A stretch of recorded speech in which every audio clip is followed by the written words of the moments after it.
सबसे पहले नए साल की मुबारकबाद पेश करता हूं। और जो आपने कहा, मैं ये बताना चाहता हूं, करावर की मड़ी है एक जगह हमारा जो सोनारा रोड पर,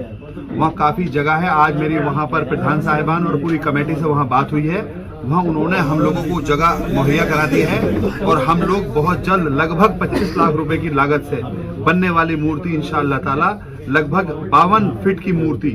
हम लोगों का मकसद है लगाने का। क्योंकि नेताजी एक ऐसे नेता हैं जो सेकुलर हैं, जो गंगा जमनी तहजीब का एक गहवारा है, किसान मजलूम गरीबों की आवाज़ रहे हैं, जिनको लेकर के आपने देखा होगा कि पूरे हिंदुस्तान के नेताओं ने उनके जाने के बाद अपने दिल में उनको खराज अकीदत और श्रद्धांजलि पेश की और पहुंचकर भी पेश की। चाहे वो कई सूबों के मुख्यमंत्री आपने देखे होंगे, जहां मौजूदा प्रधानमंत्री साहब, मुख्यमंत्री साहब और जो कई जगह के लोगों ने नेताजी को, चाहे वो उद्योगपति रहे हों या हर वर्ग के लोगों ने नेताजी को श्रद्धांजलि पेश की। तो मैं आपसे ये बताना चाहता हूँ कि मकसद हमारा नेताजी को याद करने का है। इस नए साल पर हम लोग जहां एक तरफ माननीय चौधरी चरण सिंह साहब की प्रतिमा को लेकर के एक यहाँ पर भी लगभग 52 फीट की एक प्रतिमा का अनावरण हुआ है और बहुत जल्द इंशाअल्लाह ताला नेताजी की प्रतिमा का भी अनावरण होगा। और मेरा मकसद यही है, क्योंकि अग्निशमन केंद्र और आपने देखा होगा बना है, मंडी समिति की स्थापना मैं बहुत जल्द कराना चाहता हूँ। बिलारी को आदर्श विधानसभा बनाना मेरा मकसद है। मेरा मकसद यह है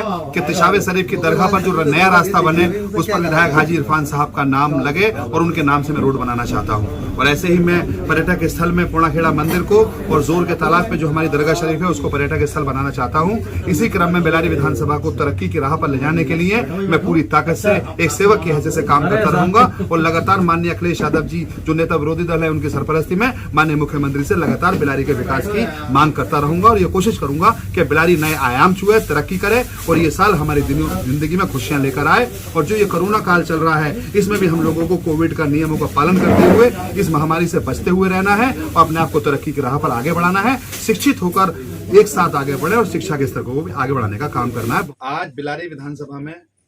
यहाँ पर मौजूद सभी पत्रकार साहिबान जो कि बेबाकी से अपनी बात निष्पक्ष तरीके से रखते हैं, जो अपनी जान की परवाह नहीं करते, जो पत्रकार खबर के लिए रात हो दिन हो लोगों को बताते हैं कि क्या घट रहा है क्षेत्र में, लोगों के लिए वो बड़ा कारगर होता है। पत्रकार साहिबान जिनको देश में चौथा स्तंभ कहा जाता है, जिनकी वजह से हम लोगों को बड़ा जीने का और सुकून का जो रास्ता मिलता है वो वाकई पत्रकारों से मिलता है। नए साल की मुबारकबाद पेश करता हूं सभी पत्रकार साहिबान को और मैं ये उम्मीद करता हूं कि आप लोगों का सहयोग हमेशा बिलारी के विकास को लेकर, बिलारी के मुद्दों को लेकर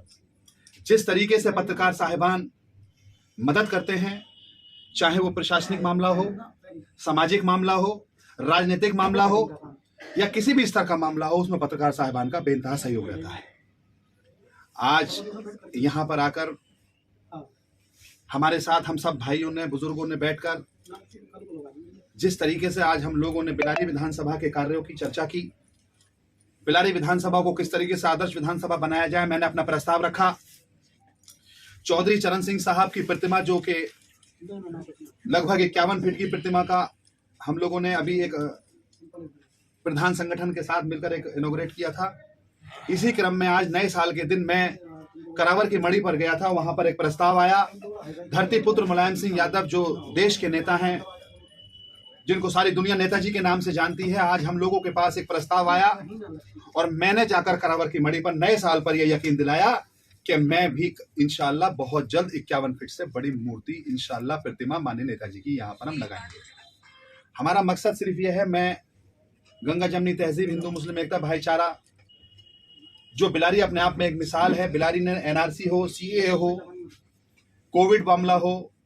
12 रबीउल अव्वल का जुलूस हो, काली माता का जुलूस हो, जागरण हो,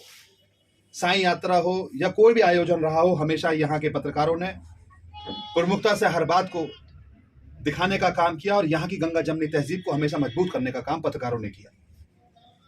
ये बहुत बड़ी बात है कि बिलारी के सभी पत्रकार साहिबान, सभी शालीन, सभ्य, ईमानदार और बिलारी विधानसभा में आने वाले सभी जगहों के, चाहे वो कुंदरकी से मुताल्लिक हो, चाहे महमदपुर माफी हो या कि हमारा चंदूसी का इलाका हो, सभी पत्रकार पूरी तरीके से एकजुटता हर खबर में दिखाने के साथ साथ निष्पक्षता से दिखाने का काम बिलारी के पत्रकार करते हैं। नए साल के मुबारक मौके पर सभी पत्रकार साहिबान को दिल की गहराइयों से भूरी भूरी प्रशंसा के साथ मुबारकबाद कि अल्लाह ताला आपकी उम्र बरकत दे। आपकी हर परेशानी इतनी बड़ी है कि आप वाकई जिस तरीके से पुलिस अपना काम करती है या प्रशासनिक अमला अपना काम करता है, आप भी कभी पीछे नहीं रहते। खबर को दिखाना, खबर को लिखना, मौके पे पहुंचना, बात को समझना, बात को इस तरीके से रखना कि कितनी बड़ी बात को भी आप लोग इस तरीके से दिखा देते हैं कि लोगों तक कैसे पहुंचती है। ये भी कला सिर्फ आप पत्रकारों के अंदर होती है कि अपनी बात को रखने का तरीका और अपनी बात को दूसरों तक पहुंचाने का तरीका सिर्फ पत्रकारों के पास ही होता है। मरहूम विधायक हाजी मोहम्मद इरफान साहब हमेशा ये कहा करते थे कि पत्रकार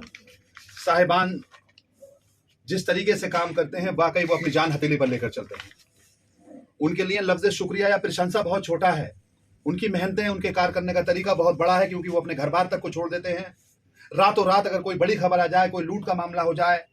कोई बड़ी बात हो जाए, कोई घटना हो जाए, उसमें पत्रकार साहिबान बढ़ चढ़ कर हिस्सा लेते हैं और लोगों को उन तक, चाहे वो टीवी के माध्यम से, यूट्यूब के माध्यम से या अखबार के माध्यम से,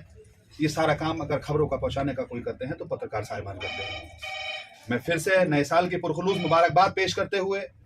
ये उम्मीद करता हूं कि मैं तो खादिम हूं, सेवक हूं आपका। इस नए साल में हम लोग ये प्रण लें, क्योंकि 2 साल कोविड झेलकर हम लोगों की जिंदगी में ये नया साल जो आया है, ये नया साल वाकई हम लोगों की जिंदगी का 2 साल के बाद हम लोगों को मनाने का मौका मिला है। मैं आप लोगों से, सभी पत्रकार साहिबान से बस ये गुजारिश करूंगा कि क्योंकि हम लोगों को एक इस तरीके की बात छोटी सी और मैं पत्रकारों से चाहूंगा, ये बात मैं आपको मैसेज देना चाहता हूं आपके माध्यम से कि माननीय मुख्यमंत्री जी से हमारी बात हुई। इस बार जो बीमारियां हैं बहुत ज्यादा कोविड से लेकर हुई हैं, पोस्ट कोविड। किसी को किडनी की प्रॉब्लम हो रही है, किसी को लीवर की प्रॉब्लम हो रही है, किसी को चेस्ट प्रॉब्लम चल रहा है। तो मैं आपको यकीन दिलाता हूं, विधानसभा बिलारी के अंदर कोई कितनी बड़ी बीमारी ईश्वर अल्लाह ना करे लगे, तो उसमें कुछ अस्पताल ऐसे हैं, जैसे राम मूर्ति है, जैसे मेडिकल कॉलेज है, जैसे एम्स है, सर गंगाराम है, उनके एस्टीमेट बनने के बाद जो भी एस्टीमेट बनेगा उसमें मैं आपको यकीन दिलाता हूं, मैं पूरी पैरवी कर हर हालत में उस पैसे को दिलाने की पूरी कोशिश करूंगा। ये मेरी ख्वाहिश है कि आप लोगों के माध्यम से ये बात भी लोगों तक जाए कि ये योजना जो चल रही है, ये योजना का लोग लाभ उठा सकें। इसके अलावा भी आखिर में इस दुआ के साथ कि मैंने जो कहा कि नेताजी की बड़ी प्रतिमा लगेगी, माननीय चौधरी चरण सिंह साहब पूर्व प्रधानमंत्री जी की, कोणाखेड़ा का मंदिर हो या तिसाबे शरीफ की दरगाह हो, या जो दरगाह शरीफ जोर के तालाब पे है उस दरगाह शरीफ का हो, या मंदिर हमारे बच्चा बाग का मंदिर हो, हमारा मकसद सिर्फ ये है कि हम कोशिश ये करें कि किस तरीके से यहाँ पर श्रद्धालुओं के लिए, यहाँ पर ज़ायरीन के लिए ज़्यादा से ज़्यादा उनके लिए मदद कर सकें। उनकी परेशानी जो होती है, वहाँ चाहे पानी की व्यवस्था हो या वहाँ रास्तों की व्यवस्था हो, उन्हें सही करने की पूरी कोशिश करें। आखिर में हमने अपने राष्ट्रीय अध्यक्ष अखिलेश यादव साहब, जो कि नेता विरोधी दल है, उनके माध्यम से माननीय मुख्यमंत्री साहब से गुजारिश की है कि जो हमारे कर्मस्थल हैं, जहां हमारी अंत्येष्टि होती हैं, वहां पर बड़ी दिक्कत का सामना करना पड़ जाता है कि वहां पर अभी कुछ जगहें ऐसी हैं, ज़्यादा जगहें ऐसी हैं जहां अभी भी हमारे बाउंड्री वॉल नहीं है और वहां पर जो क्रियाक्रम होता है उसमें दिक्कतें आती हैं। तो हम चाहते हैं कि जो कब्रिस्तान बचे हैं उन पर और जो अंत्येष्टि स्थल बचे हैं उन पर भी बाउंड्री वॉल का और क्रिया का काम हो जाना चाहिए। आखिर में सभी पत्रकार भाइयों का, सब अपने बड़ों का, छोटों का शुक्रिया अदा करना चाहता हूँ। नए साल की मुबारकबाद पेश करता हूँ। आप सबकी जिंदगी खुशियों से भरे, आप सब तरक्की करें, आगे बढ़ें। आप चौथा स्तंभ हैं, आप निष्पक्ष हैं, ईमानदार हैं, निर्भीक हैं, सच्चे हैं, मजबूत हैं, बेबाक हैं। हर खित्ते में आपका दखल है, हर जगह आप जा सकते हैं, चाहे वो राजनीतिक मामले हों, प्रशासनिक मामले हों, हर जगह आप अपनी बात को सुना सकते हैं, सुन सकते हैं और बेबाकी से लिख सकते हैं। आखिर में दिल की गहराइयों से बहुत शुक्रिया। आप सबको नया साल बहुत बहुत मुबारक।